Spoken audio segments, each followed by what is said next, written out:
Detik-detik mobil Rantis Brimob yang kabur usai tabrak ojol hingga tewas, dikejar massa hingga ke flyover.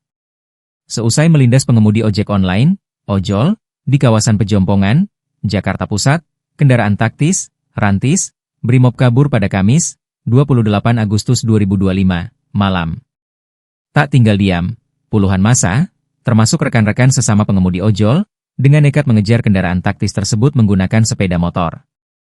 Aksi kejar-kejaran massa dan Rantis Brimob terjadi hingga Jalan Layang Nontol, JLNT, Kampung Melayu Tanah Abang. Mobil Rantis Brimob yang diduga kuat menjadi pelaku dalam insiden tersebut kabur, memicu amarah massa yang langsung melakukan pengejaran.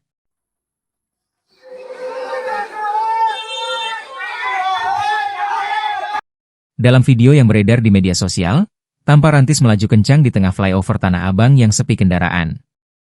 Sementara